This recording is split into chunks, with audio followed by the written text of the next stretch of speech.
It was odd. He'd drive up in his car and open his trunk, and he had his nitrogen tank with his semen in it and his rate books in there. That was my first contact with Farm Bureau and Farm Bureau through the insurance part of it.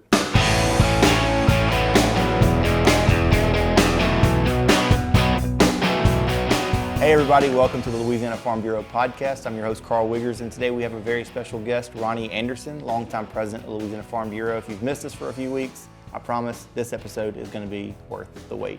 Mr. Ronnie, you've been around Farm Bureau for a long time, but before we get into your resume, can you just start with where you got introduced to Louisiana Farm Bureau?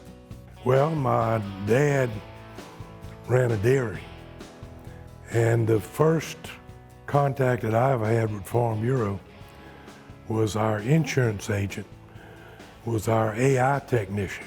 Okay, artificial intelligence? No, artificial insemination. That's the world we're in now, Mr. Ronnie. Yeah, I know. But it was odd. He'd drive up in his car and open his trunk, and he had his nitrogen tank with his semen in it and his rate books in there. And that was my first contact with Farm Bureau and Farm Bureau through the insurance part of it. But back then, there weren't a lot of companies that would sell to people in rural areas because they didn't have fire protection, bad roads, all that kind of stuff. Every now and then we'd go to his house, and the office was in his house. Okay. And that wasn't really unique for just us. It was all over the state. A lot of the first insurance agents were AI technicians because they went around lots of dairies and they would visit and, tend to other business besides just breeding cows when they did that. That's really the heart of, this is not an insurance podcast, that's really the heart of the insurance company though, am I right? That's why the insurance company was formed. That's why we couldn't get insurance in rural areas. So Farm Bureau was started with the idea of having access to auto and homeowner, and eventually it got to life insurance and that sort of stuff. But it was a service back then, and it still is. Yeah, that's pretty cool. So how old do you think you were whenever you had that first interaction? Probably 10 or 12. 10 or 12 years old when you first really learned about the name of Louisiana Farm Bureau. Mm-hmm. And here you are, a wry 61 years old, 59, 61 years old. Well, I have to do the math and see how much they add to it, but 77 has been a while. It's been a long time exposed and around this organization. And for anyone, spoiler alert, you were the president of this organization for 31 years. And that's a huge accomplishment, a huge part of your life that you've spent doing this. And I know for Miss Vivian and your kids, this is a lot of time away from home, a lot of time away from the dairy turned cattle operation, turned beef cattle operation, a lot of time away from the farm. What was it about Farm Bureau? What was it about this organization, the people, that made it worth the sacrifice that you made away from home? When I finished LSU, I went back home and got in the dairy business with my father. His father had been in the dairy business. He was in the dairy business. I went home and we bought some more cows and increased the size of the herd. Well, after I'd been at home for about a year, I had a contact from a couple of members of the parish board. And where we are in East and West Feliciana, it's one parish Farm Bureau for two parishes. So they invited me to come to a board meeting. And I went to the board meeting, and I thought it was pretty interesting. You had a lot of the better farmers and people that I knew that were pretty big landowners and stuff then were there. And at the second board meeting I went to, I was elected parish president.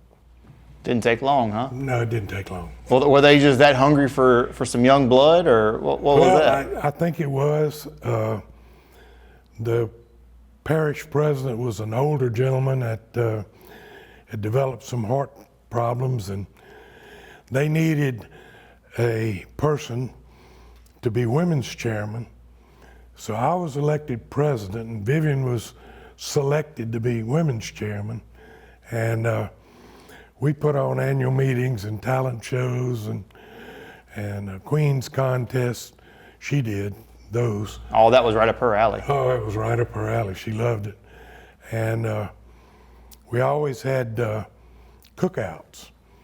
And we would cook, and I helped cook for the annual meeting. And we had some pretty large crowds back then. We would have several hundred people would come to the annual meeting, and we'd talk about issues and what we were going to do and what resolutions we were going to send to New Orleans. And most of the time it was New Orleans. The first annual meeting I went to was in Shreveport. It's pretty rare, wasn't it? It was very rare. And then we skipped around in Monroe and Shreveport and Baton Rouge, and most of the annual meetings that were held when I was president were in New Orleans, so it could all be under one roof. Mm-hmm.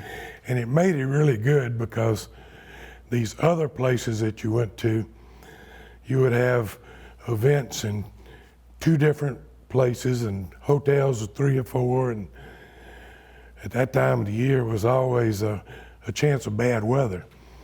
And nobody liked to get in the car and drive from place to place.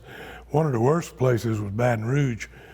We had part of it at the hotel on one side of the interstate. The other side of the interstate was another part of it. And then they went down to the Centralplex area for bigger events. And it was always raining and bad traffic and that kind of good stuff. I can't even imagine, after doing convention for almost a decade now as a staff guy, and even coming as a kid, it's always been in New Orleans for me in my time. And the idea of having to go even across Canal Street in some of these days where you get these pop-up storms, like that sounds terrible. But you were telling me about becoming parish president. When did you kind of start to get more involved on that state board level? I mean, you never served in this boardroom, but you served in a boardroom like this at Louisiana Farm Bureau for a long time, even before being president. What was that, I guess, journey onto the larger stage for you? Well, after I was parish president for a few years, in our district we rotated, and we had 7 different rotations, and it came our time. And back then they weren't, let me back up, it wasn't selected like that. It was that the district, it rotated to the district, not to the parish. So we had an election, and that was the first election that I ever won in Farm Bureau. There was a gentleman from Tangipahoa and I ran against each other, and I won by a landslide, 1 vote. And that was, after that, it got a little bit better. Can't get much worse. And I served on the state board for 4 years. I talked them into the idea of giving me 2 more years so I could get in line, hopefully, to serve on the board. On the executive committee or on the larger board? When you say the board? I was on the board, and they let me stay for 4 years so I'd have an opportunity to run for the executive committee. And there was a gentleman on the board at the time on the executive committee. His name was Dave Means, and he was a dairy farmer. And he had been on the executive committee for a good many years, and people said that he was Mr. Grunyard's hatchet man. I mean, when there was a tough political issue to handle, Mr. Dave would handle it. So he had worked the way around we had 7 dairymen on the state board. He kind of promoted people in different areas to serve on the board. To bolster that dairy voice? Oh, yes, indeed. I mean, if there was a vote, dairy won the vote, whether it was not very often did you have a commodity competing, but he fixed it where dairy would win. Well, he passed away after I was on the executive committee for 4 years, and I ran for his seat and was elected to that, and it was quite interesting. Mr. Grunyard was president for 26 years, and he was elected Farm Bureau president when he was 41. And I served on the executive committee for 4 years, and Mr. Grunyard was going to retire. So I ran for president and was elected when I was 41. So it's a matter of timing and being in the right place at the right time, and being able to devote the time and effort to doing all of that. But it was a whole learning process from the board to the executive committee to finally to being president. I mean, that's a lot of time, even before you even become president, that you've already committed to the organization. And then I'm sure did Miss Vivian realize what she was getting herself into at that point? She knew that it was a lot of involvement with the executive committee. She didn't realize how much time was going to be involved with being president. And I think a lot of people in the state think being president of Farm Bureau is an easy position to just, you got a lot of staff and you got people doing stuff, but you're going to be involved with a lot of issues, a lot of travel, and it does involve a whole lot of time that you got to have a real commitment when you decide to do it. Well, when you decided that, and I'm assuming you probably had somebody give you some insight that that's what you were getting yourself into, but you've already committed this time. What was it about the organization that you said it's worth it? It's worth that time commitment. I'm going to continue. I'm going to take another step into more time commitment with this presidency role. What was it that said it's worth it for you? Well, when you look at the political part of what Farm Bureau does, both in Baton Rouge, in the legislature, and how that impacts farmers and anybody in rural areas and any taxpayer in the state, it was worth it from that standpoint. And the next step was Washington, being able to have input with congressmen and senators and people that are involved with making decisions that affect everybody's lives. To me, that was the key part of what I was involved with and helped accomplish, and that sort of stuff was strictly the political aspects of taxes and roads and trade and environmental issues and all of that different things, wetlands, and all the rules and regulations that we had to deal with. So was there a trip to D.C., a fight in Baton Rouge, at the Capitol there? Was there any kind of a story or any major issue? I mean, I'm thinking of some like that I feel like we've talked about WOTUS for my entire life, or any kind of those big fights that you were part of that really showed you the power of Louisiana Farm Bureau, or Farm Bureau, like American Farm Bureau, that where you said, "Oh man, like I have an impact here"? Do you remember any of those types of issues that might have come up? The right to farm and use value is probably the most important thing that went on in Louisiana. If we did not have that, if you look around and all the development, subdivisions, and how cities are growing, and if you didn't have use value taxation, you could not stay on and farm because of the taxes that would be imposed on you. And that's probably one of the bigger issues that we did. That also we had right to work, and Farm Bureau did a number on the labor unions in the state. They did not want right to work at all, and we were involved with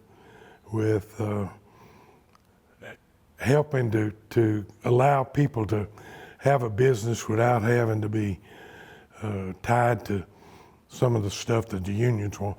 That some of the things unions ask for and want are good, and I don't want to say that it's terrible, but it really puts a bind on smaller businesses to be able to match all the, wage rates and all that kind of activity.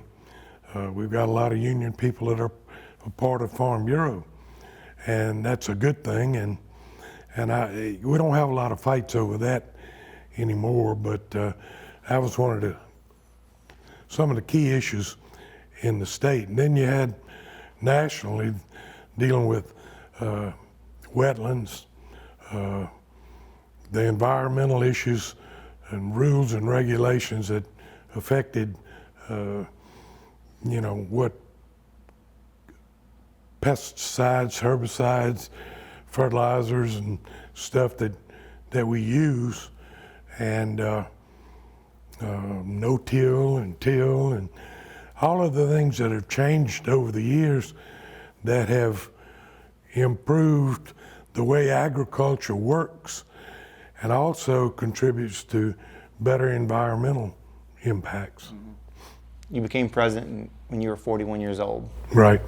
That's 6 years past. I don't know what the ages were back in those days, but now it's Young Farmers and Ranchers is from ages 18 to 35. And you were involved in that as well. Looking back now, you're 77 years old, you became president at 41. Is there anything that you wish you would have learned about this organization? I mean, be it that power in Washington or at the state level. Is there anything that you've learned later in life, later in your career, even at 41, 45, early in your presidency, that you're like, man, I wish I'd have known that at 25? We had a good Young Farmer and Rancher program as about the time that I was involved on the board, and then his early years, we still do, but it was kind of developing back then. It wasn't as active as some of the other states. When I was elected president, I went on the AFBF board, and that was kind of an interesting thing. I was the youngest state president on that board, and had a lot of older guys that they kind of picked on me and tried to. Didn't work, but they tried. And we had some interesting meetings. We met in Chicago then, and I'm getting away from your question a little bit. I'll bring you back.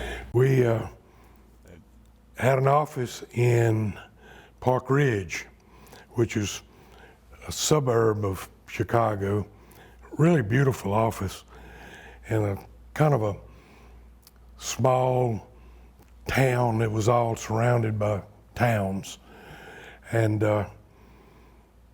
we met there, and we had the meetings in the office, and we stayed at a hotel slash old folks home called the Park Ridge Inn. And it was pretty interesting. You'd had half the hotel was, Long-term residents. yeah, and half was in and out people. Well, since I'm as old as I am, I can probably say it. Most of the people there were paddling around on wheelchairs and eating prunes, and we were trying to stay in the other part of the thing, but we could walk back and forth to the AFBF meetings. Then we moved out by the airport. AFBF did. We met there for a good many years. Then we had an opportunity to move to Washington. Chicago was the center of agriculture years ago, and the mercantile exchanges there and all that stuff, and that's why American was there. But American really is supposed to be, American Farm Bureau is supposed to be a political arm, and we were too far from Washington. So we were able to move the headquarters to Washington, and it worked out really well. It was close. We could meet a half a day and go to the Hill half a day. And I think our influence up there changed a whole lot. And I'm pleased with being part of that move from Chicago to Washington. That's talked about a lot in those days of, going to Chicago for American Farm Bureau convention or something, and the idea of going there in January doesn't seem very appealing to people. No, it wasn't. We had several meetings that we couldn't get out. The airport was almost shut down, the flights were delayed, and we'd sit in the boardroom and watch them pile up snow that was falling. And it wasn't one of my favorite places to be in the winter. So when I moved to Washington, it made it a lot easier. So looking back on your years, what's one of those things that that you wish you'd have known earlier in your career, your time in Farm Bureau? You talked about YF&R being so impactful. Is that like a best kept secret, or has that been at times? It has been. We don't get enough. Farm Bureau in Louisiana now does not get as much support and involvement by young farmers as we should have. And I'll tell you why. Young farmers are just starting out. Most of them are just getting married, got small children, and they're so involved with family and farm that they do not have the time to devote for, coming to Baton Rouge, going to Washington, doing those sort of things, and serving on the Louisiana Farm Bureau Board is a lot of involvement, even for, that at that age of their, and that time of their career. If there were a way to get them more involved, now we've got some parishes that really do a good job. There's some of them have big numbers of young farmers, and there's a lot of parishes that do not have much young farmer participation. They may not have many young farmers. True. They may not have many young farmers, and the population in these cities are growing and moving out and taking a lot of farmland, and it's fewer and fewer of the bigger type farms. Now, the smaller, strawberries and some of the vegetables and smaller operations work hand in hand, a nursery, bees, and some of those things work hand in hand with the population moving out. And those are some key things that people could, like dairy in the area we're in. There are no dairies left in our parish, and very few in the Florida parish area that used to be. Right. Well, I've been out to your house. I remember when I first got this job, Avery and I came out to your house one of the first couple of weeks, and we did a story with you and Miss Vivian. And I know that's happened many a times, and I know it's cost you many dollars over the years. I blame Mike Dana for that. But I've seen that. I've seen your property before where it is now, and not your property, but your property too. Your daughter and son-in-law, or your son and daughter-in-law, built right there on the property. Yeah. There are lots all down the side of Line Road. Is it Line Road? Yeah. There are lots popping up, 5-acre lots out there, and people are moving to the country because they want that. So I know you see it every day. Let's talk about this building. You never were president inside this building. And I was one of the first to get COVID. I was in a coma for over 30 days, in the hospital for 78. And during that time, I had told people before I got sick that I wanted to retire. And I thought it would have been a good time. I didn't know I was going to be in the hospital when it happened, but we did a lot of work in looking at property around Baton Rouge. And we look at property in all kind of different areas. And I think we were really lucky to find this in an area that's got a lot of new development. I believe we were out on Airline Highway for 60 years, I think, at that location. Sounds about right. And had an opportunity to visit with Phil Witter, that owns the property back behind the office here. Mm-hmm. He has got cattle, he's got open land, he's got hay, horses. And he and I got to talking one day about the possibility of buying some property from him. And he talked about driving cattle from here to Cortana Plantation, which is over past the old office. And we hit it off pretty well. And I was able to talk him into letting us buy this particular piece of property. And it is ideal, it's great. We went through all kind of plans and with the board, the executive committee, insurance staff, sales staff, to look at what they needed. And I think we got one of the nicest corporate buildings in Baton Rouge. If you go down there, where we were on Airline, and you said you were at the Farm Bureau office, nobody knew where it was. You tell them the Farm Bureau office now, they know where it is. Oh yeah, I get it all the time, and as someone who hopefully will work here at least a couple more years, very few more. I hope so. I appreciate it, and it's a nice place to come to work. It's also really bad for the diet because there's plenty of great food options right around the corner. It's bad for the budget too. My wife gets on me about that. But this room here, you never sat as president in this room.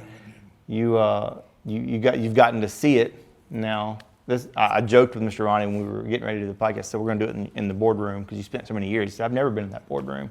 And I know that's not true because the boardroom I've never been to a meeting in this boardroom. The boardroom is named for you. Yes, it is. What did that mean? A lot. It really does. Having a nice building for staff, I'm talking about Federation staff, insurance staff, sales staff, it makes them feel good about coming to work. And it's not just a little building in the corner, you know. It's a building that people notice and see, and it makes them feel good about Farm Bureau. And we have been able to raise the awareness of Farm Bureau in Baton Rouge and in the legislature. When you get politicians, legislators, congressmen, senators, secretaries, or whatever it might be, ag commissioner, to come to this building, and they look around and say, wow, these people have it going. And it's not that it's extravagant from the standpoint of taking money away from our members. Over the years, it's management of the boards over all that time to be able to set money aside to be able to do this. And we were able to do it in a manner that did not put the Federation in a bind financially, and it's an investment that if we ever decide we want to sell it, I don't see a reason for doing that, but we could make a considerable amount of money by turning it over and doing something else with, letting somebody else have it. But you get people to come to Baton Rouge to a board meeting and sit around this board table. They feel good about the organization that they're part of. They feel good about the position that they have. And I think it's just I don't want to say ego trip, but it makes you feel good about Farm Bureau and what we're able to do, and that people come to us to get our help in the legislature, in Congress, and Farm Bureau's done well. And not that I was the one that caused all of that, but I was glad to be part of it. So many good board members that we've had over the years, and so many good leaders, volunteer leaders, that have helped promote the organization, and the insurance guys that have sold our product. It's our companies.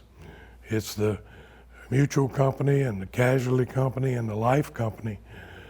All were started by the Federation, and we're the owners of Federation's owners of these companies, and you can be proud of them, and have ups and downs. The prices of rates of insurance goes up and goes down. Service is always good. If you stick with it for the long run, it's kind of like being in the stock market. Stick with Farm Bureau for the long run. I don't care if you're dealing with the Federation or the insurance companies, you're going to be better off in the end. You kind of just said this, but it sounds like you like to share you've probably got a few years of experience doing this, but sharing the praise with fellow board members at the time, your wife, obviously, the insurance companies. Are you proud of your time you spent with Farm Bureau? Oh, yes, indeed. Totally. It's opened so many doors for me, and it'll open doors for these board members and the executive committees and of the state president. I mean, I served on the LSU board of the supervisors for almost 21 years. And it wasn't a Farm Bureau position, but it was the fact that Farm Bureau put me in a position to be made aware, them to be made aware of what we do and what I did at the time, to allow me to be appointed by 4 different governors to serve on the Board of Supervisors. Served on the AFBF board for 30 years, the Casualty Company board, and as chairman of it for almost 15 years. That's the auto company. And then on the life company board for 30 plus years. That and ag leadership and different things that we were involved with. Farm Bureau opened many, many doors for me, and it will do the same for these leaders that we have now. Well, that perfectly leads me into my last question, and that's, what would your advice be to a 25-year-old Ronnie Anderson, or any other young farmer, 41-year-old Ronnie Anderson? What would your advice be to someone that's maybe not sitting in one of these chairs, but has come and sat in one of these chairs during a board meeting, or is on a commodity committee, or is just a member, or not even a member yet? What would your advice be to someone that's sitting on the sidelines as maybe? Well, first, join Farm Bureau. Then participate in whatever. If you got a commodity, get involved with that. Look at what Farm Bureau does for you in regard for taxes, roads, all in wetlands, environmental issues and all of that, and realize what it can do for you. and get involved with your parish board. Seek to participate, run for that board, get involved with the young farmers. We've raised that age limit from 25 to 30 to 35 now. And they go much higher. I'll get back on the young farmers, but they got to move it pretty high for me. But get involved with that and learn more about the organization and what it does. I had a man about 8 or 10 years ago ask me, what did he need to do to become president? So I told him, I said, look, get involved with your parish. He did. Be a parish president. He was. Get on the state board. He did. Get on the executive committee. He did. And now he's president. It's a lot of steps, but if you are willing to take those steps and put an effort into it, it's good for the organization and it's good for you. If you look at how that affects your lifestyle, I'm talking about back home, and what you're able to do and your income and allowing you to farm and all of those different things that this organization is the cause of,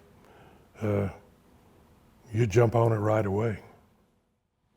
Well, Ronnie, I am forever grateful for all the time that you spent doing this. As long as I've been around Farm Bureau, as my dad was on this board with you for many years, I got to see you. I've known you, I feel like my whole life as Mr. Farm Bureau. So thank you for all the years that you've set up for me to be able to have a career doing this. I know a lot of other folks have the same. So thank you for all the years. Thank you. Thank all of y'all for allowing me to do some of the things, for coaching me and moving me along. For a guy that went to a school with 32 people in his high school class, worked on a dairy farm, taught school, was a AI technician, not the kind they got now, but kind we still have and had back then. And what the staff and the people I've met have done for me, you wouldn't believe the great friendships that I've made and the places I've been able to go in Louisiana and around the country and around the world. From Ethel, Louisiana, it's kind of like being from Jigger. I'm familiar. I'm very lucky. If you want to learn more about Mr. Ronnie and the time that he spent, I'm sure we've got a story. Do we have a story? Have you ever done a story on you? Once or twice? Once or twice. Thanks for watching this episode of the Louisiana Farm Bureau podcast. We'll see you again right here next week.